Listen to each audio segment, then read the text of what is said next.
하나님께서 오늘 주시는 말씀은 창세기 9장입니다. 창세기 9장 1절부터 29절까지의 말씀입니다. 함께 한 목소리로 합독하시겠습니다. 하나님이 노아와 그 아들들에게 복을 주시며 그들에게 이르시되 생육하고 번성하여 땅에 충만하라. 땅의 모든 짐승과 공중의 모든 새와 땅에 기는 모든 것과 바다의 모든 물고기가 너희를 두려워하며 너희를 무서워하리니 이것들은 너희의 손에 붙였음이니라. 모든 산 동물은 너희의 먹을 것이 될지라. 채소까지 내가 이것을 다 너희에게 주노라. 그러나 고기를 그 생명되는 빛에 먹지 말 것이니라. 내가 반드시 너희의 피 곧 너희의 생명의 피를 찾으리니 짐승이면 그 짐승에게서 사람이면 사람의 형제면 그에게서 그의 생명을 찾으리라. 다른 사람의 피를 흘리면 그 사람의 피도 흘릴 것이니 이는 하나님이 자기 형상대로 사람을 지으셨음이니라. 너희는 생육하고 번성하며 땅에 가득하여 그 중에서 번성하라 하셨더라. 하나님이 노아와 그와 함께한 아들들에게 말씀하여 이르시되 내가 내 언약을 너희와 너희 후손과 너희와 함께한 모든 생물 곧 너희와 함께한 새와 가축과 땅의 모든 생물에게 세우리니 방주에서 나온 모든 것 곧 땅의 모든 짐승에게니라. 내가 너희와 언약을 세우리니 다시는 모든 생물을 홍수로 멸하지 아니할 것이라. 땅을 멸할 홍수가 다시 있지 아니하리라. 하나님이 이르시되 내가 나와 너희와 및 너희와 함께하는 모든 생물 사이에 대대로 영원히 세우는 언약의 증거는 이것이니라. 내가 내 무지개를 구름 속에 두었나니 이것이 나와 세상 사이의 언약의 증거니라. 내가 구름으로 땅을 덮을 때에 무지개가 구름 속에 나타나면 내가 나와 너희와 및 육체를 가진 모든 생물 사이에 내 언약을 기억하리니 다시는 물이 모든 육체를 멸하는 홍수가 되지 아니할지라. 무지개가 구름 사이에 있으리니 내가 보고 나 하나님과 모든 육체를 가진 땅의 모든 생물 사이에 영원한 언약을 기억하리라. 하나님이 노아에게 또 이르시되 내가 나와 땅에 있는 모든 생물 사이에 세운 언약의 증거가 이것이라 하셨더라. 방주에서 나온 노아의 아들들은 셈과 함과 야벳이며 함은 가나안의 아버지라. 노아의 이 세 아들로부터 사람들이 온 땅에 퍼지니라. 노아가 농사를 시작하여 포도나무를 심었더니 포도주를 마시고 취하여 그 장막 안에서 벌거벗은지라. 가나안의 아버지 함이 그의 아버지의 하체를 보고 밖으로 나가서 그의 두 형제에게 알리매 셈과 야벳이 옷을 가져다가 자기들의 어깨에 메고 뒷걸음쳐 들어가서 그들의 아버지의 하체를 덮었으며 그들이 얼굴을 돌이키고 그들의 아버지의 하체를 보지 아니하였더라. 노아가 술이 깨어 그의 작은 아들이 자기에게 행한 일을 알고 이에 이르되 가나안은 저주를 받아 그의 형제들의 종이 되기를 원하노라 하고 또 이르되 셈의 하나님 여호와를 찬송하리로다. 가나안은 셈의 종이 되고 하나님이 야벳을 창대하게 하사 셈의 장막에 거하게 하시고 가나안은 그의 종이 되게 하시기를 원하노라 하였더라. 홍수 후에 노아가 350년을 살았고 그의 나이가 950세가 되어 죽었더라. 아멘. 다 함께 기도드리겠습니다. 하나님께서 새로운 일을 하십니다. 하나님, 오늘도 그 일을 기대합니다. 주님, 오늘도 각자의 삶에서 가지고 있는 그 기도의 제목을 주께 아뢰오니 주께서 들어주시고 하나님, 그 길을 우리 가운데 분명히 알게 하여 주셔서 믿음 가운데 걸어가게 하여 주시옵소서. 하나님의 도우심이 필요한 모든 일들 가운데 주께서 도와주시고 그 길을 열어주시고 모든 사람들 가운데 우리 하나님의 백성을 하나님 이 세상 속에서 부끄러움을 당하지 않게 하여 주시고 아버지 우리를 통해서 하나님의 전능하심과 하나님께서 일하시는 그 모든 하나님 되심을 드러내 주시옵소서. 하나님, 오늘도 주의 말씀 앞으로 나아갑니다. 하나님의 말씀 앞에서 우리 전인격이 반응하게 해주시고 말씀이 머무는 우리 삶 가운데 하나님, 오늘도 풍성한 아버지 하루 될 수 있도록 역사하여 주시옵소서. 예수님의 이름으로 기도드립니다. 아멘.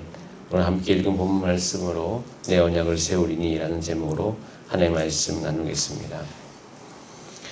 2015년도쯤에 제가 책을 가끔씩 서점 가서 베스트셀러는 쭉 다 훑어보는데 그중에 제 눈길을 사로잡는 한 가지 책이 있었습니다. 그것은 현대카드가 일하는 방식 50이라는 책입니다. 그 책에 읽어보면 거기서 한 가지 인상적인 글이 있습니다. 그것은 1년 안에 10번의 시도와 10번의 실패를 경험해야 된다는 것이었습니다. 그러니까 10번의 시도를 하는 건 참 재미있는 일인데 실패를 경험하는 것은 좀 저에게 새로운 어떤 그런 표현이었습니다. 그런데 쭉 보니까 실패를 전제로 한 시도는 더욱 가감해지고 그리고 그 안에서 다음 단계를 위한 값진 발견을 할 수 있다라는 그것이 그 글의 굉장히 큰 요지였습니다. 그래서 어떻게 보면 인생에 있어서 성공한 분들의 특징은 성공을 했다라기보다는 실패를 많이 했다. 그리고 그 실패에서 일어났다. 이것이 오히려 그 성공한 분들의 삶을 잘 표현하는 글이 아닐까 생각을 합니다. 여러분, 우리 가운데 인생에 있어서 특별히 신앙의 여정을 걸어갈 때 우리 삶 가운데 실패, 하나님 그것이 우리 가운데 분명히 있는 것을 아십니다. 그래서 엄밀하게 이야기하면 실패란 존재하는 것이 아니라 실패는 우리 가운데 참된 신앙을 배워가는 여정인 것을 기억하시길 바랍니다. 그래서 이 실패가 있을 때 우리는 그 실패를 향하여서 새로운 생각을 가져야 되는데 성경을 읽어보면 모든 실패의 순간 일어나는 한 가지 좋은 일이 있습니다. 실패했는데 좋은 일이 뭐냐면 그 실패의 순간 하나님께서 그 인생에 개입하시기 시작합니다. 그러니까 실패의 순간은 또 내 인생의 실패의 순간이 딱 일어났다고 혹시 본인들 스스로 생각이 되어진다면 하나님께서 여러분 인생에 개입하셨다는 사실을 즐거워하시길 바랍니다. 실패했을 때 딱 하나님 앞에 나가서 기도하면서 하나님 감사합니다. 제 인생 가운데 하나님께서 개입하시기 시작하셨군요. 제가 이것을 깨달았던 것이 예전에 대학교 시절에 지갑을 잃어본 적이 있습니다. 물론 지금은 지갑을 잃어버리면 잃어버렸구나. 언젠간 돌아오겠지 이렇게 생각하는데 그때는 지갑이 너무 소중했습니다. 그 안에 제 한 달 생활비가 다 들었기 때문이죠. 결국 못 찾았습니다. 처음에는 이걸 왜 잊어버리게 하셨지? 이렇게 이야기를 했는데 생각하면 생각할수록 제가 그때 당시에 너무 분주한 삶을 살고 있었는데 내 스스로 그 지갑을 잃어버린 사건을 통해서 그 분주함에 대해서 다시 한번 생각해 보게 되었고 하나님 앞에 머물러야 된다는 것을 깊이 깨닫는 시간들이 있었습니다. 그래서 제가 그때 이 사건을 통해서 하나님께서 내 인생 가운데 개입하시는구나. 혹시 어제 여러분 가운데 좋지 않은 일이 있었다고 하면 여러분 오늘 이 새벽에 하나님 내 인생에 개입해 주셔서 감사합니다. 그것에 대해서 받아들인 여러분 되시기를 원합니다. 하나님께서는 새로운 일을 행하셨습니다. 하나님께서는 늘 새로운 기회를 주시는 분이십니다. 넘어지고 쓰러지고 죄를 지을 때 무너지는 우리를 향하여서 늘 다가오셔서 손 내미신 분이 우리 하나님이십니다. 하나님께서는 늘 기회를 허락하여 주십니다. 여러분 오늘 본문은요 노아 시대의 홍수 심판 그 이후의 사건을 조명하고 있어요. 여러분 심판을 받았다는 것은 엄청난 실패를 이야기합니다. 노아 시대의 백성은 죄를 범했고 하나님의 기대를 저버렸습니다. 그래서 심판을 받을 수밖에 없었고 하나님께서 내가 인간 지은 것을 한탄한다까지 표현하셨어요. 그런데 그 심판이 이제 다 지나간 다음에 9장 1절에 이렇게 이야기하고 있습니다. 우리 같이 9장 1절 말씀을 읽어보겠습니다. 시작. 하나님이 노아 그 아들들에게 복을 주시며 그들에게 이르시되 생육하고 번성하여 땅에 충만하라라고 이야기합니다. 이 말은 우리가 들어본 적이 있어요. 하나님께서 아담과 하와를 지으시고 처음 하셨던 말입니다. 너희는 이 땅 안에서 생육하고 번성하여 땅에 충만하라. 하나님께서 처음 창조하셨을 때 그 복의 선언을 다시 반복해 주십니다. 이것은요 하나님께서 다시 기회를 주신다는 것이에요. 여러분 하나님께서는 실패의 순간 하나님의 백성의 손을 잡아주시면서 오늘 다시 기회를 주십니다. 하나님께서는 여러분 가운데 매일매일의 삶 가운데 새로운 기회를 허락하십니다. 그럼 이것이요, 우리가 살아가는 희망인 것이에요. 주의 보혈 능력이도다를 외치면서 내가 어제 혹시라도 제 가운데 거할지라도 다시 하나님 앞에 나와서 다시 기회를 주시는 그 하나님 앞에서 오늘 새롭게 시작할 수 있다면 오늘도 소망이 있는 것입니다. 하나님께서는 우리 가운데 기회를 정말 많이 주시는 정말 자비로우신 하나님이에요. 그런데 이렇게 기회를 주시는 이유가 있습니다. 첫 번째 그 이유는 다시 복을 누리며 살도록 하기 위해서예요. 인간은 다 심판했습니다. 하나님께서는 그 인간을 다 쓸어버리셨습니다. 그리고 다시 노아에게 기회를 주시면서 처음으로 하셨던 말이 하나님이 노아와 그 아들에게 뭘 주셨다? 복을 주셨다고 되어 있어요. 복을 주시면서 다시 이 복을 이 땅 가운데 누리며 살도록 하나님께서는 그 길을 다시 여시는 것을 보게 되어집니다. 여러분 삶 가운데 하나님의 복이 있을까? 이런 생각이 드는 경우가 있어요. 특별히 젊은 세대일수록, 청년들일수록 세상에 나가면, 그러니까 하나님의 백성으로서 이 땅 안에 살아가려면, 이 거대 자본주의 안에 살아가려면 어떤 이 돈과 이 세상의 어떤 구조 안에서 하나님께서 하지 말라고 하신 것에 대해서 고민하다가 허용하는 경우들이 있습니다. 그러면 그 허용하는 것에 대해서 제일 안 좋은 게 뭐냐면 허용하다 원래 나는 안 되나 보다 하고 떠나는 거예요.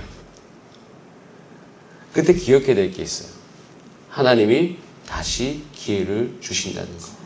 기억해야 되는데 그걸 기억하지 못하고 떠나가는 것이에요. 요한복음 10장 10절 말씀을 기억하지 못하는 거죠. 이렇게 얘기해요. 도적이 오는 것은 도적질하고 죽이고 멸망시키려는 것뿐이요. 내가 온 것은, 예수님께서 오신 것은 양으로 생명을 얻게 하고 더 풍성히 얻게 하려는 것이다. 가끔씩은 이 말씀을 주장하면서 우리가 때로는 예수님과 멀어졌다라고 하더라도 다시 하나님 앞에 와서 하나님께서 약속해 주신 이 복과 언약을 내가 누리기를 원합니다. 하나님과 교제하면서 오는 내 안의 기쁨의 복, 기도하면 응답받는 복, 나의 필요를 공급해 주시는 이 복, 그리고 내가 이 육을 입고 살아가는 동안 내 육체를 잘 관리할 수 있도록 하나님께서 내게 지혜를 주시는 이 복, 이 모든 복을 내가 누리기를 원합니다. 여러분, 하나님의 복의 계획은 결코 오늘도 포기되지 않았습니다. 하나님께서 다시 기회를 주시는 두 번째 이유는요, 서로 사랑하며 살도록 하기 위해서입니다. 복을 누리면서 이 복의 연결 지점 안에는 서로 하나가 되는 것이 있어요. 노아 시대 가장 큰 범죄함을 성경적인 표현으로 강포함이다라고 이야기해요. 폭력이다라고 얘기해요. 강포함. 사람이 사람에게 폭력을 행하는 거예요. 죽이기도 하고 해하기도 하고 자기 것을 지키기 위한다는 그 하나의 명목으로 함께 사는 것이 어려운 거예요. 피 흘리는 것에 대해서, 이 피 흘림에 대해서 하나님께서 다시 경계하시는 것이 나오지 않습니까? 그때 당시에 살인과 폭력, 이것이 아마 이 땅 가운데 많았을 거라고 이야기합니다. 그래서 하나님께서 말씀하시죠. 너희는 나의 형상, 하나님의 형상대로 지어졌기 때문에 사람이 존귀하다는 것이에요. 그래서 하나님께서 기회를 주시는 것은 우리가 서로 사랑하고 서로가 하나가 되기 위해서 그 기회를 다시 허락하고 계시는 것입니다. 여러분 기억하시기 바랍니다. 우리는요, 개인이 세워져 가는 것이 아니라 하나님께서 세상으로부터 불러서 이 교회 안으로 저와 여러분을 불러주셨습니다. 여러분, 우리가 하나 되는 것이 무척 중요합니다. 여러분, 새 가족이 와서 무엇을 살펴보냐면 여러분의 서로 관계를 살펴보기 시작합니다. 내가 이곳에 있으면 나는 어떤 관계를 맺고 살지, 이것을 반드시 살펴봅니다. 그래서 우리의 모습은 앞으로 누구에게 의해서 관찰당하고 있다는 사실을 꼭 기억하시는 여러분 되시기 바랍니다. 이거 왜 기억해야 되냐면 예수님께서도 말씀하셨습니다. 너희가 하나 될 때에 세상이 너희가 예수님의 제자인 줄 알 것이다 라고 말씀하셨습니다. 여러분, 그래서 우리가 이 삶 가운데서 하나님께서 새로운 기회를 하나님께서 우리 교회 가운데 주셨다고 여러분 믿으신다면 우리 다시금 이 기도 드려야 됩니다. 하나님, 우리가 하나가 되게 하여 주시고 서로 사랑하게 하여 주시고 우리의 대화와 모든 것 안에서 하나님의 사랑이 넘치도록 역사하여 주시옵소서. 그리고 하나님께서 기회를 주신 세 번째 이유는 무엇이냐면, 자, 우리 같이 12절과 13절 말씀을 한번 다시 읽어보겠습니다. 12절 13절입니다. 시작. 하나님이 이르시되 내가 나와 너희와 함께하는 모든 생물 사이의 대대로 영원히 세우는 언약의 증거는 이것이니라. 내가 내 무지개를 구름 속에 두었나니 이것이 나와 세상 사이의 언약의 증거니라. 하나님께서 주신 세 번째 이유는 하나님과 인간의 새로운 언약, 그 언약을 굳건히 하고 우리가 하나님을 정말 사랑하면서 살게 하도록 하나님께서는 새로운 기회를 우리 가운데 주셨습니다. 말씀하시는 거예요. 내가 너희를 향한 심판이 내 본심이 아니다. 이 죄 때문에 어쩔 수 없이 심판하기는 했지만 나의 본심은 너를 향한 사랑이다. 나는 너희들을 변함없이 사랑한다. 그 징표가 바로 무지개인 것입니다. 그래서 무지개를 바라볼 때마다 하나님이 나를 사랑하시는구나. 노아는 그것을 기억할 수 있습니다. 그리고 그 비온 뒤에 무지개를 바라볼 때마다 하나님께서 말씀하시는 게 들리는 거죠. 너는 할 수 있다. 너는 다시 시작할 수 있다. 왜? 하나님이 저와 여러분에 대한 사랑이 변하지 않았기 때문인 것입니다. 여러분, 우리는 이것을 가지고 여러분 스스로를 바라보고 또 우리 가운데 다른 영혼들을 그렇게 바라봐야 될 것입니다. 117년차 기독교에 대한 성결교회 표가 있습니다. 저는 그 표가 마음에 들어서 제 방에 붙여놨습니다. 이게 뭐냐면 한 성도 한 영혼을, 그러니까 으름 없어요. 한 성도 한 영혼 주께로. 참 잘 만들었어요. 한 영혼 한 성도 주께로. 그럼 이것은요 정확하게 하나님 아버지의 마음이십니다. 하나님께서는 다시 하나님께로 영혼들이 돌아오게 되기를 원하십니다. 이유는 하나님의 사랑이 그들 가운데 부어지는 것을 하나님께서 원하시기 때문이에요. 그래서 하나님께 말씀하시죠. 다시 해봐라. 내가 너의 삶을 향한 계획이 변하지 않았다. 여러분, 이 다시 기회를 주시는 그 하나님을 오늘 기억하신 여러분 되시길 바랍니다. 그래서 주님, 우리의 삶이 이 다시 기회를 주시는 그 하나님 안에서 오늘도 힘있고 소망 가운데 살아갈 수 있도록 인도하여 주시옵소서. 나의 모든 영역에서 그 일들이 일어나게 하여 주시옵소서. 이렇게 기도하는 저와 여러분 되기를 원합니다. 다 함께 기도하시겠습니다. 이 시간 기도할 때 하나님 다시 우리 가운데 언약을 세워주시고 다시 기회를 주시는 하나님 감사드립니다. 우리 여기 계신 모든 성도님들의 개인의 삶과 사업장과 가정 가운데도 새로운 기회를 주실 줄 믿고 이제는 우리 교회 가운데도 그 기회의 문이 열렸사오니 하나님 주 안에서 우리가 주님 바라보면서 나아가게 하여 주시옵소서. 다 함께 주여 한번 부르신 다음에 기도하시겠습니다. 주여, 하나님 감사합니다.